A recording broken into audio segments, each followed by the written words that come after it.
చంద్రబాబు నాయుడు గారు వాళ్ళ కూటమి వెన్నుపోటు కట్టగా 2 సంవత్సరాలైంది. చంద్రబాబు నాయుడు గారు ఎలక్షన్ల ముందు జగన్మోహన్ రెడ్డి గారు చాలా మంచి పథకాలు చేశారు.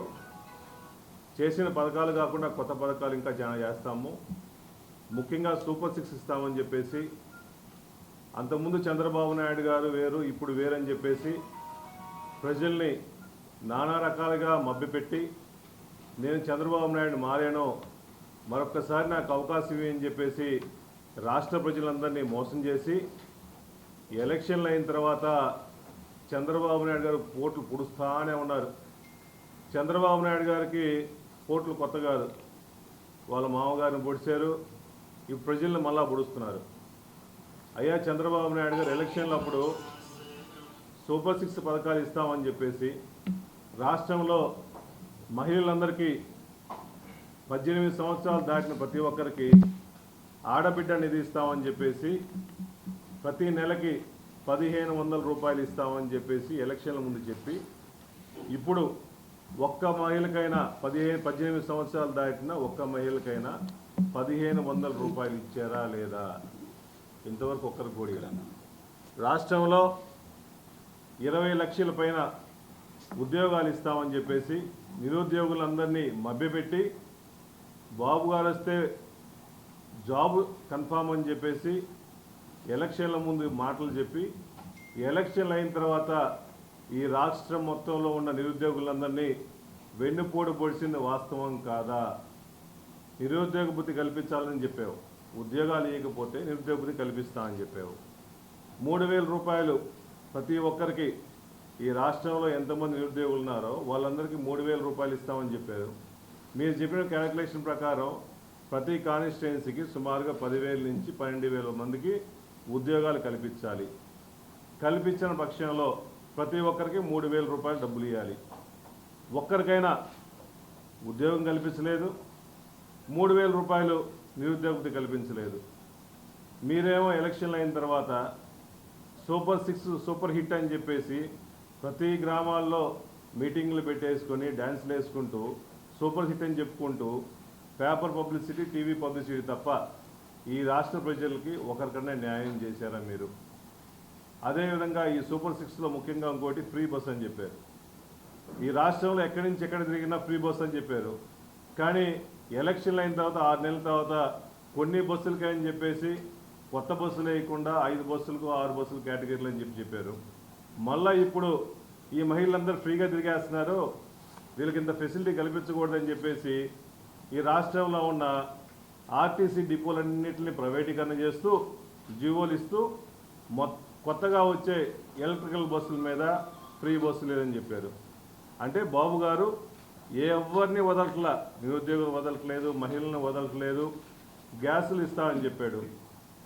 ప్రతి సంవత్సరానికి 3 గ్యాసులు ఇస్తామని చెప్పాడు. ఫస్ట్ సంవత్సరం లేదు, మహా అయితే 6 సిలిండర్లు వేయాల్సింది, మహా అయితే 1 సిలిండరు 2 సిలిండర్లు తప్ప మిగిలిన ఎవ్వరికి సిలిండర్ వేయాల. అదేవిధంగా రైతులందరికీ సెంట్రల్ గవర్నమెంట్ ఇచ్చే డబ్బులతో పాటు 20,000 రూపాయలు ఇస్తామని చెప్పేసి అందరికీ ఇస్తామని చెప్పింది వాస్తవం కాదా? ఫస్ట్ సంవత్సరం 24, 25 మొత్తం ఎత్తేసారు, ఇంకా ఇవ్వాల. ఇప్పటికీ చాలామందికి కూడా సెంట్రల్ గవర్నమెంట్ ఇచ్చే ఫండ్స్ ఇస్తున్నారు తప్ప స్టేట్ గవర్నమెంట్ నుంచి ఏమి రావట్లా. అదేవిధంగా ఈ రాష్ట్రంలో రాజశేఖర్ గారు పెట్టినప్పుడు ఆరోగ్యశ్రీలు కానీ 108 కానీ 104 కానీ చాలా చక్కగా పనిచేసింది. మీ గవర్నమెంట్ వచ్చిన తర్వాత ఈ 2 సంవత్సరాల్లో నెట్వర్క్ హాస్పిటల్ మొత్తం మీద సుమారుగా 3,05,100 కోట్ల రూపాయలు మీరు బకాయి ఉంది, వాస్తవం కాదా? కొత్త సిస్టమ్ ఏంటంటే సెటిల్మెంట్ అనమాట. ఒక హాస్పిటల్కి 5 కోట్లు 6 కోట్లు ఇవ్వాల్సి వస్తే 1 టైం సెటిల్మెంట్ కొత్తగా పెట్టారు చంద్రబాబు నాయుడు గారు. 1 టైం సెటిల్మెంట్ 5 కోట్లు ఎవరికైనా ఇవ్వాలనుకోండి, మీకు 4 కోట్లు ఇస్తాం, తీసుకోండి లేకపోతే లేదు. అట్లా హాస్పిటల్ అందరినీ భయపెడితే హాస్పిటల్లో ఎవరు ఆరోగ్యశ్రీ చేసే పరిస్థితి లేదు. కానీ మళ్ళా చంద్రబాబు నాయుడు గారు వాళ్ళ కార్యకర్తలు న్యాయం చేయాలని చెప్పేసి ఎవరిని హాస్పిటల్ ట్రీట్మెంట్ చేయించుకుంటే కావాలని చెప్పేసి సీఎం రిలీఫ్ ఫండ్లు కోట్ల రూపాయలు ఇస్తుంటారు. అంటే ఈ రాష్ట్రంలో టీడీపీ నాయకులు తప్ప మిగిలిన వాళ్ళు బతకూడదా? పేద ప్రజలు హాస్పిటల్లో చూపించుకునే పరిస్థితి లేకపోయింది. అదేవిధంగా జగన్మోహన్ రెడ్డి గారు ఒక మంచి ఆలోచనతో ఈ రాష్ట్రంలో 17 మెడికల్ కాలేజీలు తీసుకొస్తే ఈ 17 మెడికల్ కాలేజ్ కొన్ని ఓపెన్ అయినాయి, కొన్ని ఓపెన్ కాల. మిగిలిన వాటికి డబ్బులు లేవు, మేము చేయలేమని చెప్పేసి పక్కన పడేశాడు. మీరు టెండర్లు పెట్టారు, కొత్త వాళ్ళని పిలిచారు, ఇంతవరకు ఒక హాస్పిటల్ కూడా కొత్త వాళ్ళు టెండర్లు వేయలేదుగా. సో అందువల్ల ఈ రాష్ట్రంలో చంద్రబాబు నాయుడు గారు కోరిక ఒకటే, మహిళలు కానీ పేదవాళ్ళని కానీ బడుగు బలహీన వర్గాలందరూ కానీ రైతులు కానీ వెన్నుపూడు పొడిసే పరిస్థితిలో ఉన్నాడు. అదేవిధంగా రైతులందరికీ జగన్ ఉన్నప్పుడు రైతులందరికీ కూడా ఫ్రీ ఇన్సూరెన్స్ ఉంది, క్రాప్ ఇన్సూరెన్స్ అందరికీ ఫ్రీగా చేశారు. ఈయన వచ్చిన తర్వాత చంద్రబాబు నాయుడు గారు వాళ్ళ కూటమి వచ్చిన తర్వాత క్రాప్ ఇన్సూరెన్స్ రైతులే కట్టించుకుంటున్నారు. మొన్న రీసెంట్గా ముంతా తుఫాన్ వస్తే సుమారుగా 1,00,000 ఎకరాలు నాశనం అయిపోతే దానికి ఇన్పుట్ సబ్సిడీ ఇలా అడిగితేనేమో కేసులు పెడతా ఉంటారు. సో రైతులు పండించిన పంట గిట్టుబాటు ధర లేదు. పొగాకు కానీ, మిర్చికి కానీ, వరి పంటలకు కానీ, కందుకు కానీ, మొక్కజొన్నకు కానీ అన్ని విధాలుగా రైతులు నానా రకాలకు ఇబ్బంది పడుతున్నారు. సో ఈ రాష్ట్రంలో చంద్రబాబు నాయుడు గారికి ఓట్లేసి మోసపోయాము, ఇటువంటి నాయకుడు మాకొద్దు, మహానుభావుడు కనిపించే దేవుడు జగన్మోహన్ రెడ్డి గారి టైంలో ప్రతి ఒక్కరికి అన్ని పథకాలు అందినాయి, ప్రతి ఒక్కరికి గడప గడపకి ప్రతి పథకం అందించిన నాయకుడు జగన్మోహన్ రెడ్డి గారు. మళ్ళీ ఆయన రావాలని చెప్పేసి రాష్ట్ర ప్రజలు మొత్తం కోరుకుంటున్నారు. కాబట్టి చంద్రబాబు నాయుడు గారు చేసిన మోసాన్ని ఎండగడుతూ ప్రతి ఒక్కరం ఈ నెల 4వ తేదీ ప్రతి మండల హెడ్ క్వార్టర్స్లో ఇన్ఛార్జీలు పాల్గొంటారు, మండల నాయకులు పాల్గొనేసి ఈ 2 ఏళ్ళ వెన్నుపోడు దీన్ని ప్లస్ మేనిఫెస్టోని ప్లస్ వాళ్ళు బాండ్లు ఇచ్చారు.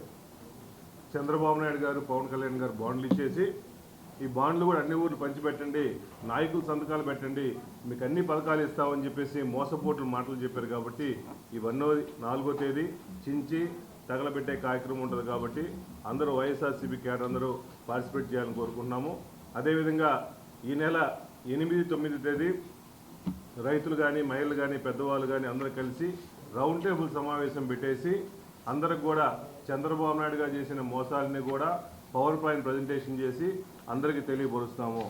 అదేవిధంగా ఈ నెల 12వ తేదీ ప్రతి కాన్స్టిట్యున్సీ హెడ్ క్వార్టర్లో వేలాది మంది చంద్రబాబు నాయుడు మోసాన్ని ఎండగట్టడం కోసం ప్రతి కాన్స్టిట్యున్సీలో హెడ్ క్వార్టర్లో వేలాది మంది దీనికి చంద్రబాబు నాయుడు చేసే అరాచకాలు వెన్నుపోటు కార్యక్రమాల గురించి పెద్ద ర్యాలీగా తీసేసి పెద్ద ప్రోగ్రాం చేస్తాం. కాబట్టి వైఎస్ఆర్సీపీ నాయకులతో పాటు ప్రజలందరూ కూడా ఈ చంద్రబాబు నాయుడు గారిని ఎండగట్టే కార్యక్రమానికి అందరూ హాజరు కావాలని చెప్పి కోరుకుంటున్నాం.